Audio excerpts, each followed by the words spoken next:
Digital সাম 2.0 চেনেলটোৰ এটা নতুন ভিডিঅ'লৈ আপোনালোক সকলোকে পুনৰবাৰ স্বাগতম জনাইছোঁ। আপোনালোক সকলো নিশ্চয় অৱগত যে অহাকালি আমাৰ গ্ৰেড 3 আৰু গ্ৰেড 4 যিসমূহ ৰিজাল্ট এই ৰিজাল্টসমূহ মুকলি কৰা হ'ব। ৰাতিপুৱা 10 বা 11টা বজাত এই ৰিজাল্টসমূহ মুকলি কৰি দিয়া হ'ব। গতিকে যোৱাকালি ইয়াক লৈ এটা অফিচিয়েল নটিফিকেশ্যন মুকলি কৰা হ'ল, যিটো নটিফিকেশ্যনৰ বিষয়ে আমি এই ভিডিঅ'টোত সম্পূৰ্ণৰূপে A to Z ডিটেইলছত আলোচনা কৰিম। লগতে আপোনালোক যিসকল লোকে ধৰি লওক এপ্লিকেশ্যন নম্বৰ পাহৰি গ'ল বা আপোনাৰ পাছৱৰ্ড পাহৰি গ'ল, তেওঁলোকে কি কৰিব লাগিব, আৰু যিসকল ছাত্ৰ ছাত্ৰীয়ে ডিগ্ৰী থকাৰ পিছতো গ্ৰেড 4 পৰীক্ষা দিছিলে তেওঁলোকক লৈ চৰকাৰে কি গুৰুত্বপূৰ্ণ আপডেট আনিছে সেইটোৰ বিষয়ে আপোনালোকে জানিব পাৰিব। আৰু বহুতো ছাত্ৰ ছাত্ৰী এটা কনফিউজন লাগি আছে যে আমি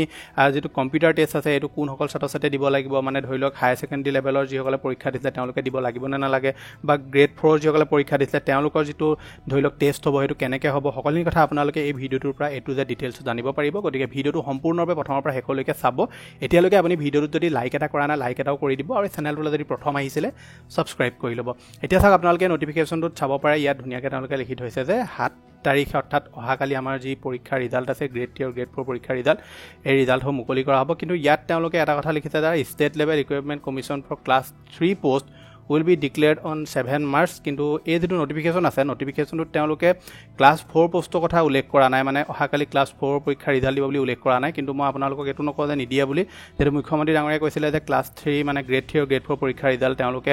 অহাকালি দিব বুলি, মানে 7 মাৰ্চ তাৰিখে। কিন্তু নটিফিকেশ্যনটোত যিটো আছে মই আপোনালোকক সেইটো কৈছোঁ, মোৰ ভুল হ'বও পাৰে, আপোনালোকে শুধৰাই দিব কমেণ্ট বক্সত। নটিফিকেশ্যনটোত লিখি আছে দ্য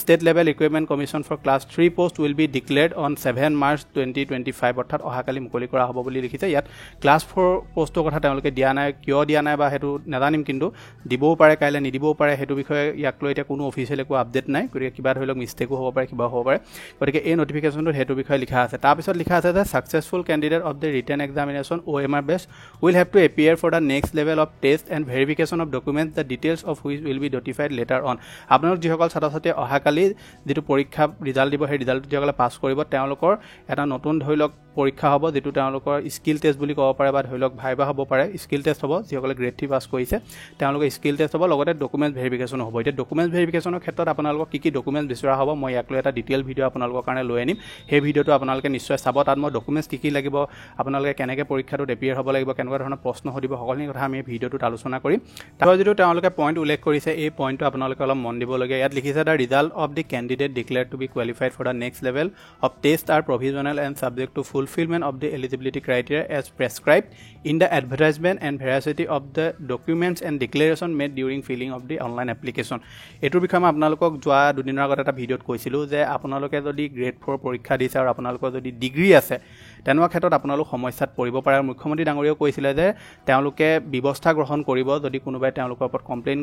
কমপ্লেইন দিয়ে, আৰু তেওঁলোকে খুব মতে এটা পৰ্টেলো মুকলিব পাৰে বা পৰ্টেলো মুকলি কৰিব পাৰে, বা কিবা ধৰি লওক তেওঁলোকে লিংকো দিব পাৰে বা নম্বৰো দিব পাৰে, য'ত আপোনালোকে এনেকুৱা ধৰণৰ কমপ্লেইনবিলাক ৰেইজ কৰিব পাৰিব। যদি কোনোবাই গ্ৰেড 4 পৰীক্ষা দিছে, চাকৰি লৈছে, তেওঁলোকৰ অলৰেডি ডিগ্ৰী আছিলে, তেনেকুৱা ক্ষেত্ৰত তেওঁলোকৰ প্ৰব্লেম হ'ব। কিন্তু ইয়াত আপোনালোকে এটা কথা মনত ৰাখিব,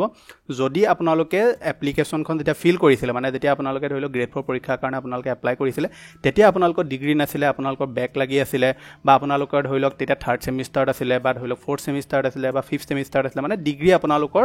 অফিচিয়েলি আপোনালোকে ডিগ্ৰী লাভ কৰা নাছিলে, আপোনালোক গ্ৰেজুৱেট হোৱা নাছিলে, তেনেকুৱা কোনো ধৰণৰ প্ৰব্লেম নাই। কিন্তু আপোনালোকৰ অলৰেডি গ্ৰেজুৱেশ্যন হৈ আছিলে, গ্ৰেজুৱেশ্যন কমপ্লিট কৰি থৈছে আপোনালোকে, কিন্তু তাৰ পাছতো আপুনি এডভাৰটাইজমেণ্টটো পঢ়াৰ পিছতো আপুনি যদি ভুল তথ্য দি এক্সেঞ্জ কাৰ্ডত খেলিমেলি কৰি যদি আপোনালোকে কেনেবাকৈ এনেকুৱা ধৰণৰ কাম কৰিছে, তেনেকুৱা ক্ষেত্ৰত যদি কোনোবাই আপোনালোকৰ ওপৰত কমপ্লেইন দিয়ে, তেনেকুৱা ক্ষেত্ৰত আপোনাৰ ওপৰত তদন্ত হ'ব। আপোনাৰ ওপৰত ধৰি লওক তেওঁলোকে মানে পৰীক্ষা নিৰীক্ষা কৰিব যে কিমান তথ্যখিনি শুদ্ধ কিমান ভুল, আৰু আপোনালোকৰ ওপৰত একশ্যনো ল'ব পাৰে। গতিকে সেইটো আপোনালোকে মনত ৰাখিব। মুখ্যমন্ত্ৰী ডাঙৰীয়াই যিহেতু লাইভত সেই কথাটো কৈছিলে, আৰু মই সেই ভিডিঅ'টোত আপোনালোকক সম্পূৰ্ণ ডিটেইলছত কৈছিলোঁ যে যদি আপোনালোকে ডিগ্ৰী থকা স্বত্তেও এই পৰীক্ষাটোত বহিছে তেনেকুৱা ক্ষেত্ৰত প্ৰব্লেম হ'ব। কিন্তু এপ্লিকেশ্যন যেতিয়া ফিল কৰিছিলে তেতিয়া আপোনালোকৰ যদি ডিগ্ৰী নাছিলে, ডিগ্ৰী কমপ্লিট হোৱা নাছিলে, তাৰ পাছত যদি আপোনালোকৰ ডিগ্ৰী কমপ্লিট হৈছে, চিন্তা কৰা আপোনালোকৰ কোনো ধৰণৰ প্ৰয়োজন তাত নাই। তাৰপিছত লিখিছে the cut off mark of each category of post in respect of paper 3, paper 4 and paper 5 will also be available in the official website of Assam State School Education Board Division 1। তাৰপৰা ৱেবছাইটটো দি দিছে www.site.sebaonline.org on the same day। ইয়াত আপোনালোকৰ একেদিনে আপোনালোকৰ যি cut off আছে সেই কাট অফো তেওঁলোকে লিষ্ট কৰি দিব বুলি কৈছে। শেষত যিটো তেওঁলোকে এটা পইণ্ট দিছে, the commission will not be responsible for any typing printing mistakes. এতিয়া এই পইণ্টটোৰ বিষয়ে বৰ এটা বুজি নাপালোঁ, কাৰণ যেহেতু কমিশ্যনে এই বস্তুখিনি ধৰি লওক তেওঁলোকে প্ৰিণ্টিং কৰাব টাইপিং কৰাব তেওঁলোকে যদি ইয়াক লৈ ৰেছপনচিবল নহয় তেনে ক্ষেত্ৰত কোন ৰেছপনচিবল হ'ব সেইটো তেওঁলোকে জানিব ইয়াৰ বিষয়ে নাজানো কিন্তু পইণ্টটো যেহেতু দি দিছে মই আপোনাক সেইকাৰণে কৈ দিছোঁ the commission will not be responsible for any typing printing mistakes গতিকে এইটোক লৈ আপোনালোকৰ মতামত কি নিশ্চয় আপোনালোকে তলত কমেণ্ট কৰি জনাব এতিয়া হৈছে আপোনালোক কোনসকল ছাত্ৰ ছাত্ৰীয়ে বা ধৰি লওক কোনসকল পৰীক্ষাৰ্থীয়ে গ্ৰেড 4 যিসকলে পৰীক্ষা দিছিলে বা গ্ৰেড 3 পৰীক্ষা দিছিলে কোনসকলে তাৰ ভিতৰত কম্পিউটাৰ টেষ্ট দিব লাগিব সেইটো আপোনালোকে জানি লওক বহুতে এইটোক লৈ কনফিউজন লাগি আছিলে আৰু মই আপোনালোকক এই যিটো এটা নটিফিকেশ্যন দেখুৱাইছোঁ এই নটিফিকেশ্যনটো যোৱাবাৰ যিটো পৰীক্ষা হৈছিলে সেই নটিফিকেশ্যনটোৰ ভিত্তিত মই আপোনালোকক দেখাইছোঁ ইয়াত লিখা আছে যে কেটেগৰী 1 অৰ্থাৎ যিসকলে হায়াৰ ছেকেণ্ডেৰী তেওঁলোকৰ মিনিমাম কোৱালিফিকেশ্যন আছিলে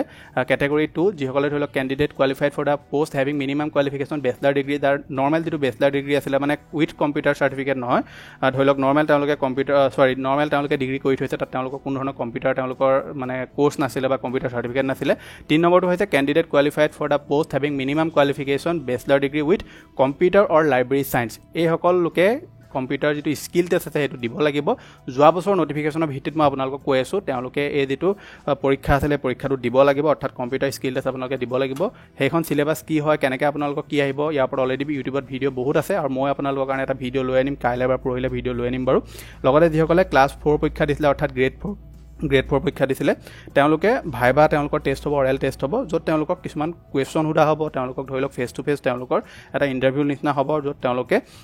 কুৱেশ্যন আনচাৰ দিব লাগিব আৰু আপোনালোকৰ সেই যিটো টেষ্ট আছে সেইটো তেনেকৈ হ'ব গতিকে গ্ৰেড 3 লেভেলৰ যিসকলে পৰীক্ষা দিছে তেওঁলোকৰ স্কিল টেষ্ট হ'ব আৰু গ্ৰেড 4 লেভেলৰ যিসকলে পৰীক্ষা দিছে তেওঁলোকৰ ভাইবা টেষ্ট হ'ব য'ত তেওঁলোকক কিছুমান কুৱেশ্যন সোধা হ'ব কি সোধা হ'ব কেনেকৈ সোধা হ'ব সকলোখিনি কথা আমি ডিটেইলছত এটা ভিডিঅ' লৈ আনিম সেই ভিডিঅ'টোত আপোনালোকৰ লগত আলোচনা কৰিম লগতে ডকুমেণ্টছ কি আপোনালোকৰ প্ৰয়োজন হ'ব সেইটো বিষয়ে আমি অহাটো ভিডিঅ'ত আলোচনা কৰিম আৰু আপোনাৰ ভাইবা টেষ্টত আৰু আপোনাৰ স্কিল টেষ্টত কেনেকুৱা ধৰণৰ কুৱেশ্যন আহিব কি আহিব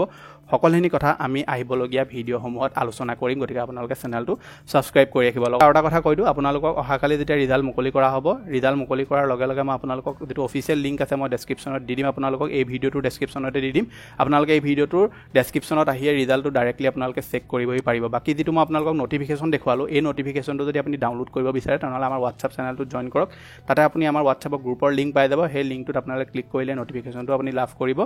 কেনেকৈ আপোনালোকে জইন কৰিব লাগিব অলৰেডি মই ডেছক্ৰিপশ্যনৰ লিংক দি থোৱা আছে আপুনি সেই লিংকটোত ক্লিক কৰি আপুনি সেই প্ৰচেছখিনি কৰি লওক আৰু নটিফিকেশ্যনটো আপুনি ডাউনলোড কৰি ল'ব পাৰিব নহ'বা আমাৰ টেলিগ্ৰাম চেনেলটোৰ পৰা আপোনালোকে নটিফিকেশ্যনটো ডাউনলোড কৰি ল'ব পাৰিব গতিকে এইটো আছিলে যে আপোনালোকক দিবলগীয়া ইনফৰ্মেশ্যন আশা কৰিছোঁ আপোনালোকে ভিডিঅ'টোৰ পৰা বহুতখিনি কথা জানিব পাৰিলে যদি ক'ৰবাত মই কিবা ভুল ভ্ৰান্তি কৰিছোঁ কিবা যদি ভুল তথ্য দিছোঁ নিশ্চয় তলত কমেণ্ট এটা কৰি জনাব নাপাহৰিব